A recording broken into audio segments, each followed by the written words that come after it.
Mesdames et messieurs de la presse, mes chers aînés, chers amis, messieurs les officiers généraux, officiers,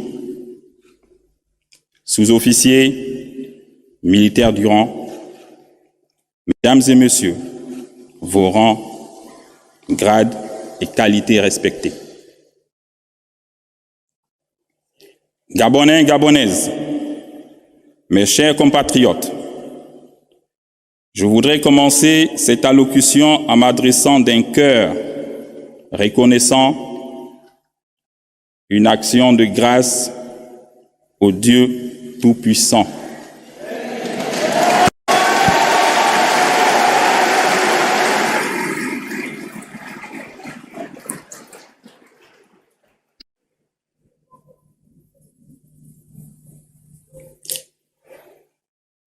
C'est grâce à ces bontés sans cesse renouvelées que notre pays, le Gabon, que nous pouvons fièrement nous tenir ici ce matin, dans cet hémicycle du palais de rénovation du bord de mer.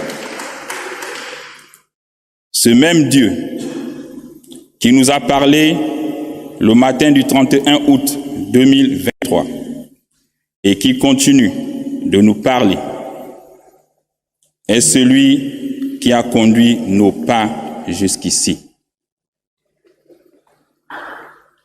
Permettez-moi de rappeler à votre souvenir les paroles prononcées par Feu Omar Bongo Ondimba dans cette salle au terme de 42 ans de règne après Feu Léomba, premier président du Gabon.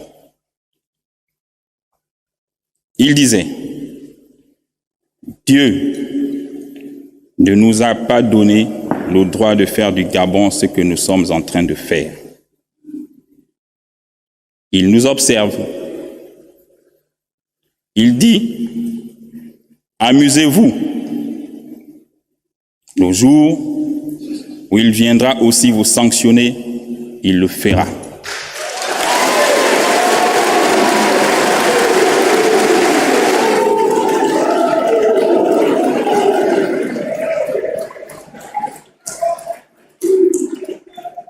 Cette phrase remplie de sagesse était en réalité la voix de Dieu qui a fini par accomplir sa volonté pour le peuple gabonais aujourd'hui.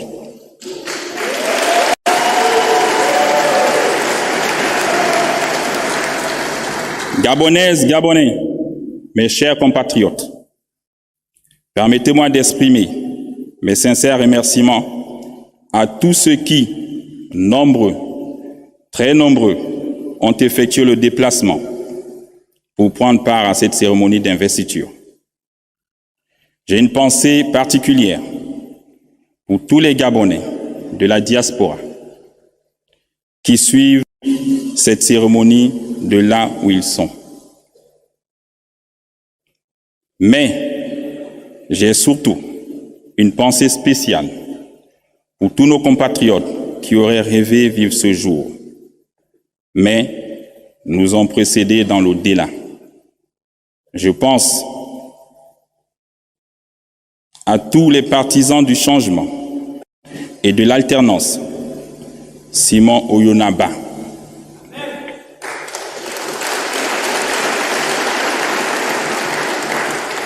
Martine Oulabou,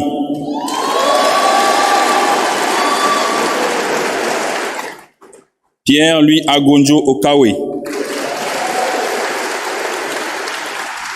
Pierre Mambundu Mambundu, André Baobam, pour ne citer que cela.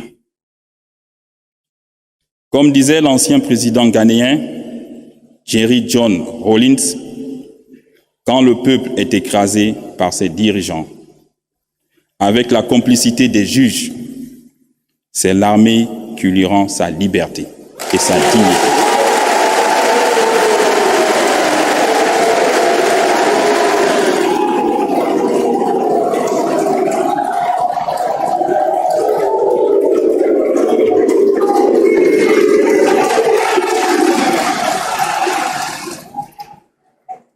C'est fort de cet esprit que le 30 août 2023, telle une météorite dans la nuit noire, les forces de défense et de sécurité de notre pays ont pris leurs responsabilités en refusant le coup d'État électoral qui venait d'être prononcé par le Centre gabonais des élections à la suite d'un processus électoral outrageusement biaisé. C'est sans aucune violence, sans heurts et sans effusion de sang que le Comité pour la transition et la restauration des institutions, en abrégé CTRI, a changé le régime en place, qui confisquait le pouvoir des institutions de la République depuis plusieurs années, au mépris flagrant des règles démocratiques.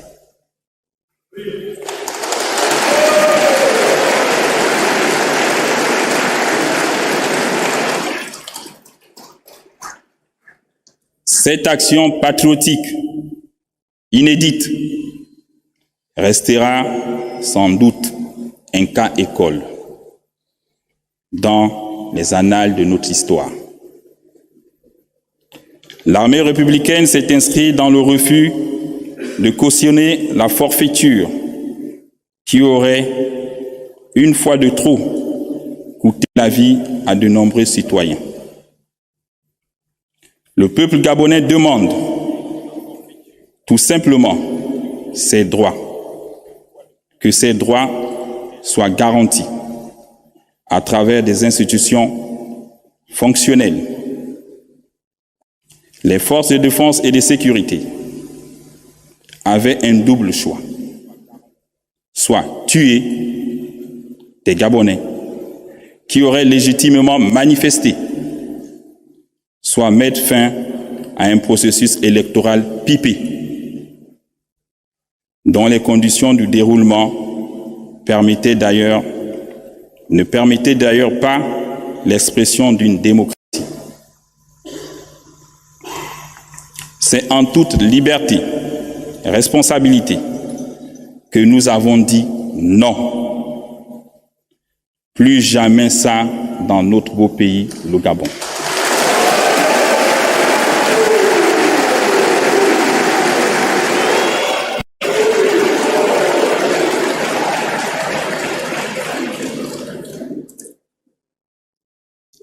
C'est l'occasion pour nous de remercier le soutien du peuple qui, de manière spontanée, a adhéré à cet acte patriotique. Notre étonnement est grand lorsqu'on entend certaines institutions internationales condamner l'acte posé par des soldats qui n'ont fait que respecter leur serment sous le drapeau. Sauver la patrie au péril de leur vie.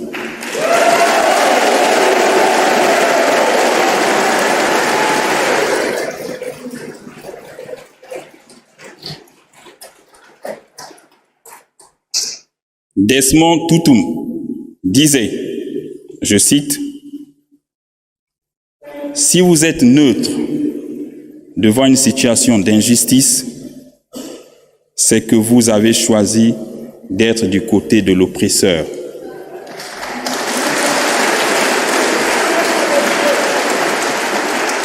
Nous, forces de défense et de sécurité, nous avons choisi d'être du côté du peuple et de la liberté.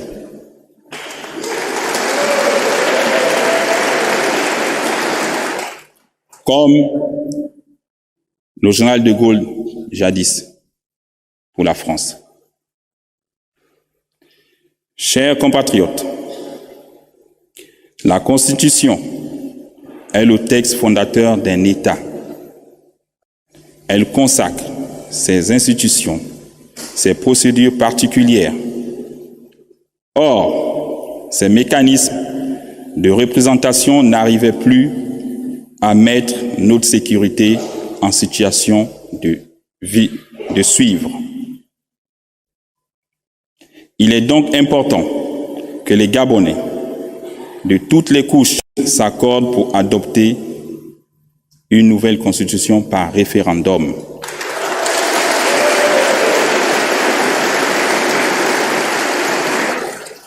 Ainsi qu'un nouveau code électoral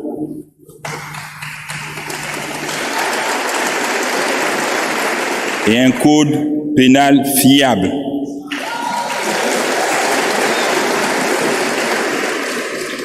Qui garantissent à tous les mêmes chances.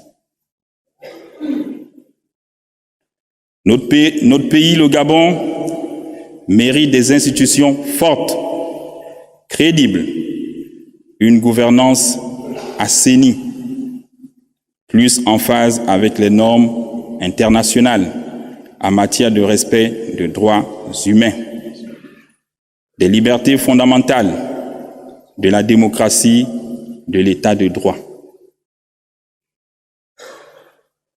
Je souligne par ailleurs que le Gabon est un pays indivisible dans sa diversité, de ses cultures, sa complexité ethnique et sa géographie.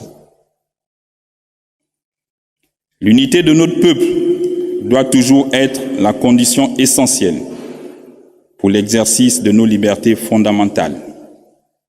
J'y veillerai personnellement durant toute la période de transition. De même, je m'engage à ce que les relations séculaires entre les Gabonais et nos frères étrangers soient toujours des relations de grande amitié, de tolérance et de la concorde. La politique et l'administration dans un pays sont des domaines de la souveraineté nationale. Le dire n'est nullement de la xénophobie.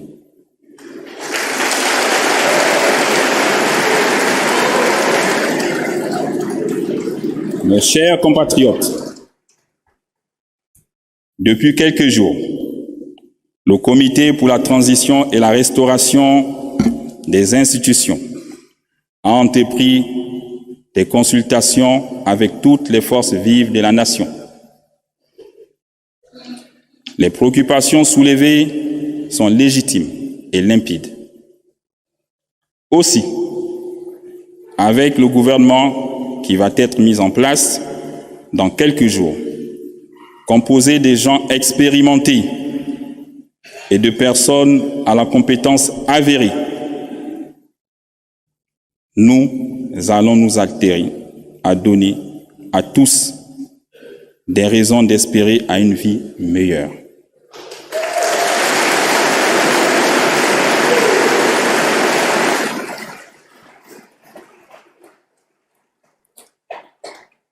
Ici et maintenant, je m'engage solennellement à ne ménager aucun effort pour qu'à l'issue de cette transition, notre pays, le Gabon, soit doté d'institutions fortes, démocratiques et crédibles. Chers compatriotes, en droit international, on dit que les relations entre États sont au-dessus des personnes. Autrement dit, les hommes passent, les États demeurent. Le Gabon a été un des membres fondateurs de nombreuses organisations régionales et sous-régionales. Il entend à ce titre jouer pleinement son rôle dans le concert des nations. Peuple gabonais, aujourd'hui, les temps heureux rêvés par nos ancêtres arrivent enfin chez nous.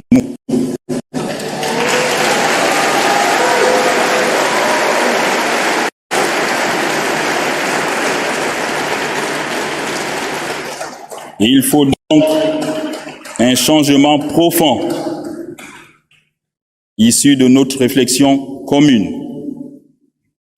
C'est pourquoi j'instruis déjà le futur gouvernement à réfléchir sans délai sur les mécanismes à mettre en place afin de faciliter le retour au pays de tous les exilés politiques,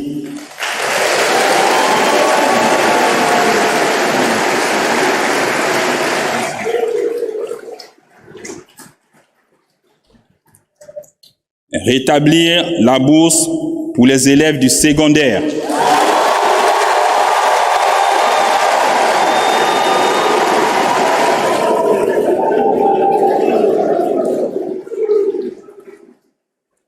amnistier les prisonniers d'opinion,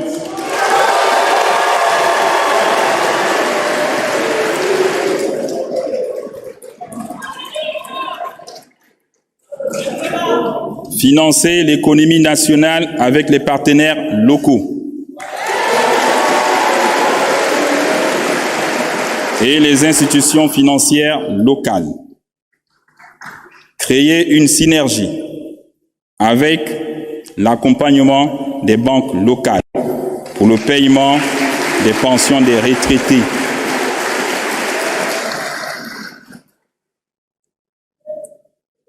et réviser les conditions d'attribution de la nationalité gabonaise.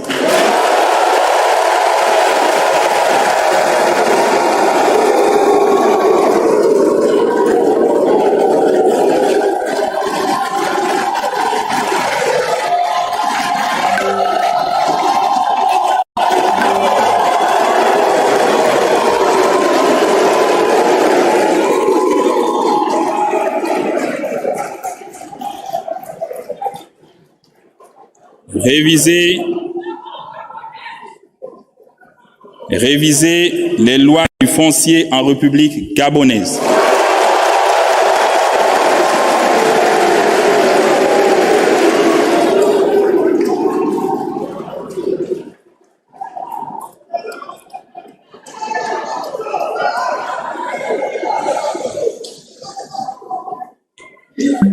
À l'issue de cette transition, avec l'apport de tous les Gabonais, partenaires au développement, nous entendons remettre le pouvoir aux civils en organisant de nouvelles élections libres, transparentes et crédibles dans la paix sociale.